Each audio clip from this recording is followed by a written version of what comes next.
الحمدللہ. جی بسم اللہ الرحمن الرحیم نحمدہ ونصلی علی رسولہ الکریم.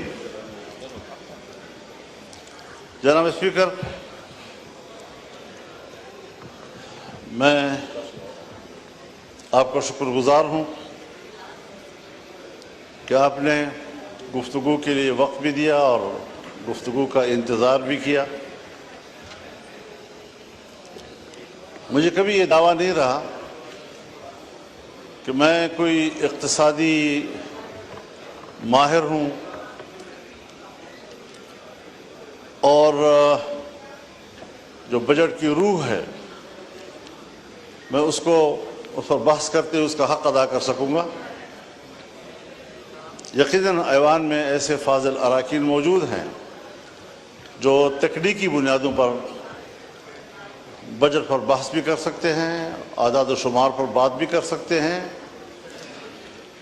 میں ان کے سیاسی پہلوؤں کو ذرا اجاگر کرنا چاہوں گا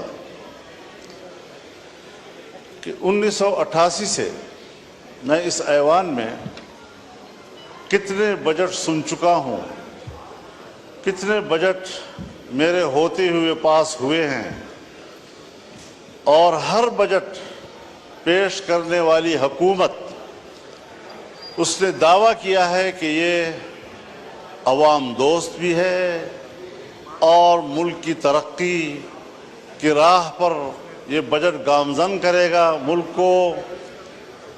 اس تمام دعووں کے باوجود آج 75 سال کے بعد معاشی طور پر ملک کہاں کھڑا ہے، اس کو زیر بحث لانے کی بھی ضرورت نہیں ہے.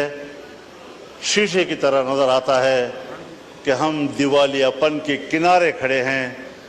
اور آج جو اس بجٹ میں آپ نے سب سے زیادہ توجہ دی ہے ٹیکس لگانے کے اوپر، تو جناب اسپیکر، عام لوگوں میں جو بات ڈسکس کی جا رہی ہے زیادہ تر اس کا تعلق ٹیکسز کے ساتھ ہے. ہر شعبے میں، ہر سطح پر، ہر کاروبار میں، ہر تنخواہ میں، ہر کمائی میں ٹیکسز لگا دیے گئے ہیں اور اسی کی بنیاد پر پھر مہنگائی کا طوفان اس سے روکا نہیں جا سکتا. بنیادی بات یہ ہے کہ ہم جس چیز کا ڈیمانڈ قوم سے کرتے ہیں کہ آپ ٹیکس دیں تاکہ ملک کا خزانہ مضبوط ہو، ملک کا اقتصاد مضبوط ہو، جب حکمران اس قسم کا ڈیمانڈ قوم سے کرتے ہیں تو قوم کے بھی کچھ حقوق ہوتے ہیں. اگر آپ قوم کو وہ حقوق نہیں دے سکتے پھر کیا آپ قوم سے ٹیکس وصول کرنے کا حق بھی رکھتے ہیں؟ اس کے بدلے میں قوم آپ سے دو چیزیں مانگتی ہیں: ایک امن، جان، مال اور عزت و آبرو کا تحفظ، اپنے انسانی حقوق کا تحفظ، اور دوسرا معاشی خوشحالی. عام آدمی کو یہ اطمینان ہو کہ میرے بچوں کے لیے اگلے ہفتے اور مہینے تک گھر میں خوراک موجود ہے، اس کا انتظام ہو سکتا ہے. لیکن کیا ہم نہیں سمجھتے یہ بات کہ ہمارے ملک میں ہر جگہ نہ صحیح لیکن بیشتر علاقوں میں صورتحال فاقوں تک پہنچی ہے، کاروبار ختم ہو چکے ہیں، اور میں تو دیکھتا ہوں ہم نے آپریشنز کیے، لوگوں کو کہا آپ گھر بار چھوڑ دیں، سوات سے لے کر وزیرستان تک تمام علاقوں کو خالی کر دیا گیا. عوام نے اپنے ملک کے اندر ہجرت کی. ہمارے وہ قبائلی خواتین جو اپنے خاص ماحول میں اور خاص کلچر کے اندر زندگی گزارتے رہے، انہیں آپ نے صحراؤں میں جا کے بٹھایا، ان کو بازاروں میں بھیک مانگنے پر آپ نے مجبور کیا، اس کے چادر کو تم نے تار تار کیا، اور ابھی میرے پاس وفود آئے ہیں، ابھی میرے پاس وفود آئے ہیں۔ مسعود قبیلے کا وفد آیا کہ پچھلے سال ہمارے ساتھ ایک مکان اگر مکمل تباہ ہے تو 4 لاکھ روپے، اور اگر جزوی طور پر نقصان ہوا ہے تو 1,60,000 روپے، اور وہ بھی لوگوں کو پیسے نہیں دیے گئے، اس کا ٹوکن دیا گیا۔ وہ ٹوکن ابھی تک جیبوں میں لیے پھر رہے ہیں، ایک شخص کو ادائیگی نہیں ہو رہی۔ آپ بتائیں 4 لاکھ ایک مکان بنانے کے لیے، کیا 4 لاکھ پر آپ کے گھر کا غسل خانہ بھی بن سکتا ہے؟ اور آپ ان کو کہنا ہے کہ پورا گھر بنانا ہے۔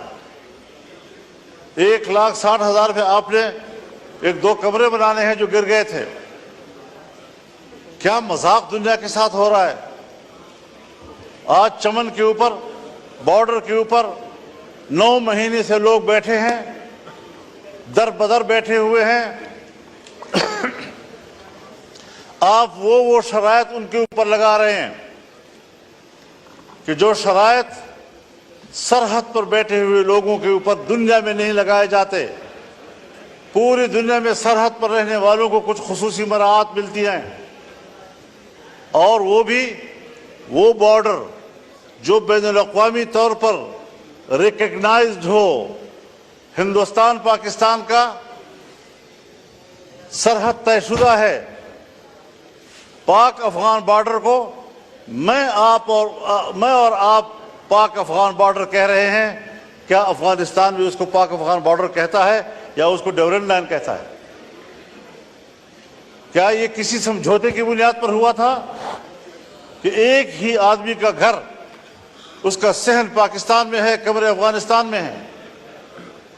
ایک ہی گاؤں کی مسجد، اس کا محراب افغانستان میں ہے اور اس کی مقتدی جو ہے وہ پاکستان میں کھڑے ہوتے ہیں۔ چمن میں جائیں، کتنے لوگ ہیں کہ جن کے گھر پاکستان میں ہیں اور جائیدادیں افغانستان میں ہیں، زمینیں وہاں کاشت کرتے ہیں، وہاں سے مال لاتے ہیں، اپنا کمایا ہوا گھر میں لاتے ہیں۔ آج وہاں پر آپ کر کیا رہے ہیں کہ لوگ بیٹھے ہوئے ہیں، متبادل کوئی ان کے پاس آپ کا تجویز نہیں ہے کہ آپ اس کو کیا روزگار دے رہے ہیں۔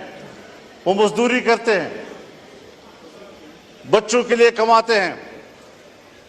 میں آپ کو بتاؤں جناب اسپیکر، اب نوبت یہاں تک پہنچ گئی ہے کہ گھروں کے اندر، میں بڑی ذمہ دار فورم پر بات کر رہا ہوں، کہ گھروں کے اندر ہماری ماؤں بہنوں نے اپنے زیورات بیچ دیے ہیں، بالیاں بیچ دی ہیں، اور وہ اپنے روزگار کی فکر میں ہیں۔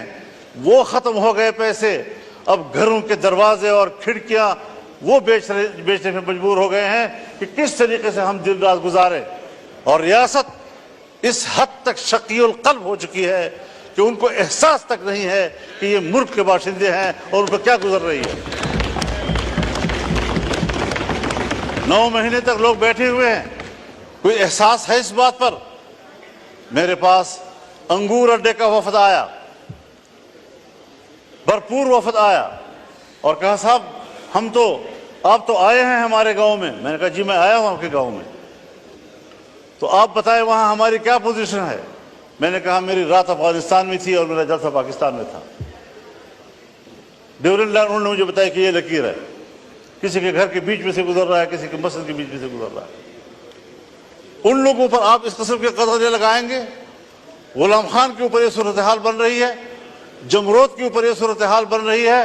ذرا اپنے شرائط لگائیں، لیکن ان کے لیے قابل برداشت بھی تو ہوں، قابل عمل بھی تو ہوں۔ بس ملک سے وفاداری اور حب الوطنی کا دعویٰ، اس پر آپ قبضہ کر لیتے ہیں، اور جب آپ سے کوئی اختلاف رائے کرتا ہے پھر آپ ملک کے دشمن ہیں، آپ تو ملک کو کمزور کرنا چاہتے ہیں۔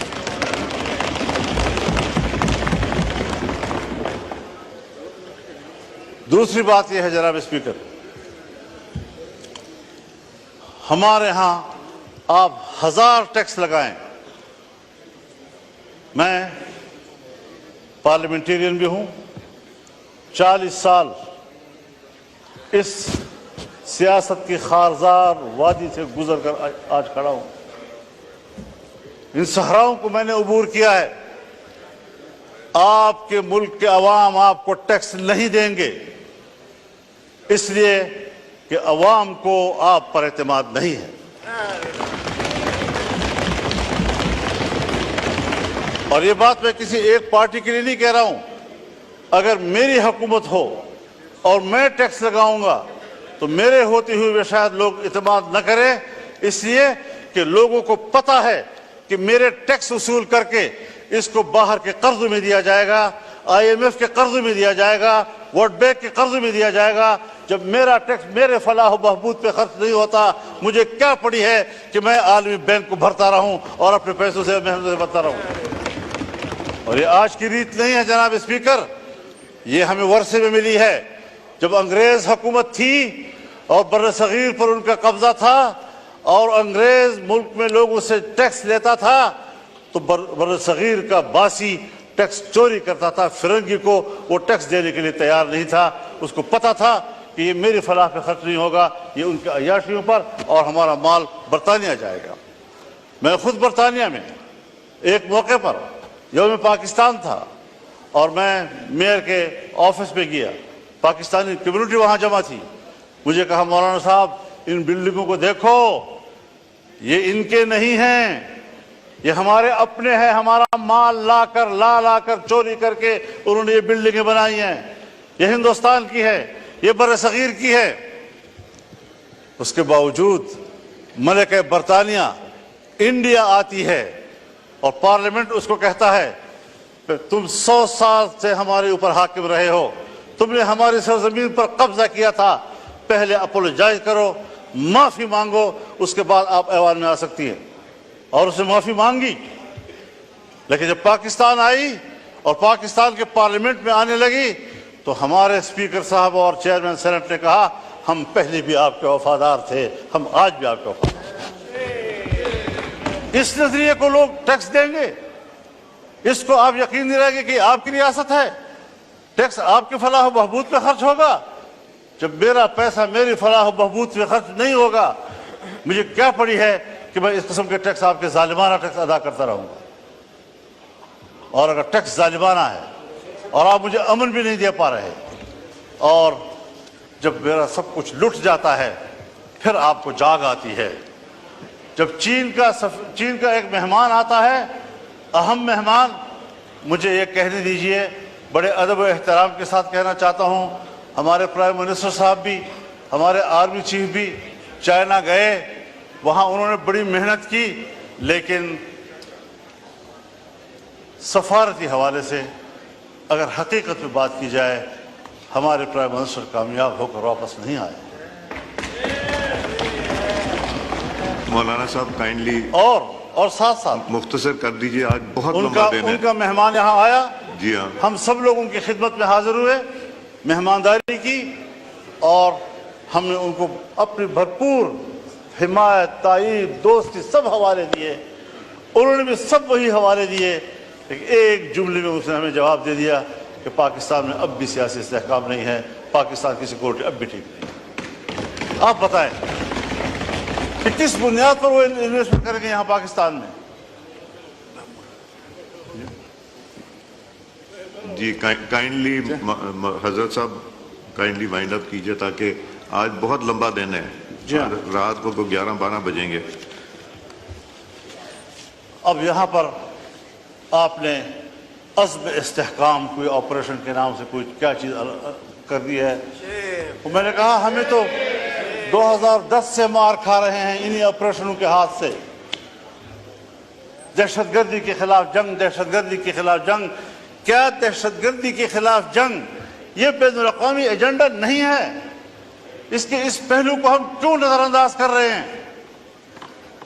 باجوہ صاحب نے مجھے کہا، میرے سامنے بات کی کہ میں نے باڑ لگا دیا ہے، فخر سے کہتا تھا میں نے باڑ لگا دیا ہے۔ کسی کا باپ بھی نہ افغانستان جا سکتا ہے نہ وہاں سے آ سکتا ہے، کوئی دہشت گرد نہیں آ سکتا۔ اب موجودہ آرمی چیف فخر سے کہتا ہے میں نے باڑ اکھاڑ کے پھینک دیا۔ اب پتہ نہیں وہ حب الوطنی ہے یا یہ حب الوطنی، وہ مسئلے کا حل تھا یا یہ مسئلے کا حل ہے۔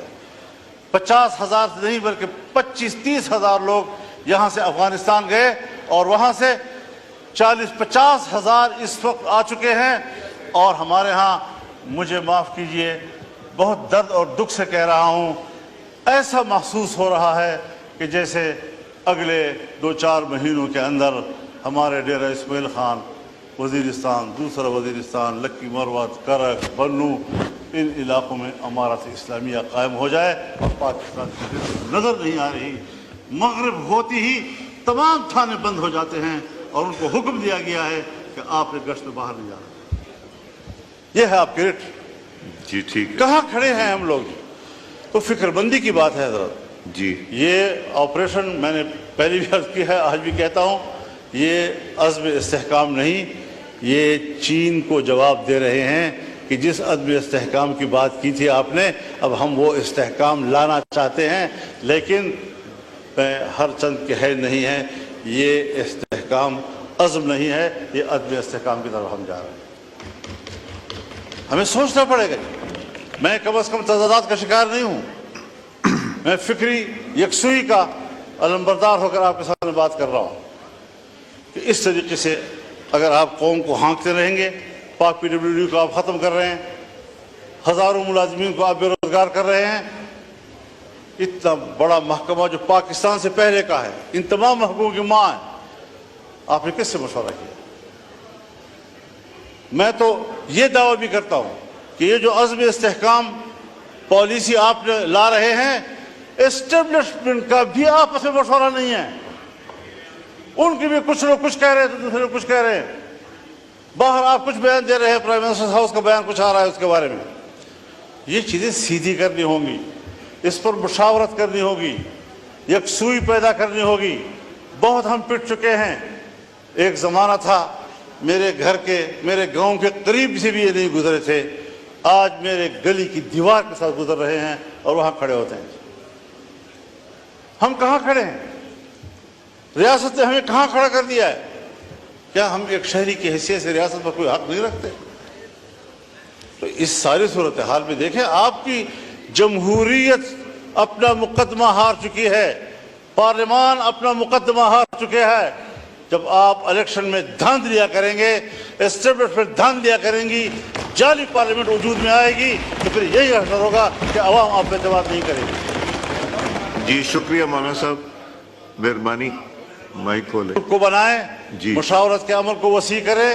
ٹھیک آپ پر ذمہ داری ہے، آپ کو نہیں لینی چاہیے تھی ذمہ داری۔ میں نے مشورہ آپ کو دیا تھا کہ یہ پنگا مت لو، لیکن آپ نے پوچھا پنگا کسے کہتے ہیں، تو میں نے کہا وہ پھر لے کر ہی پتہ چلتا ہے اس کو۔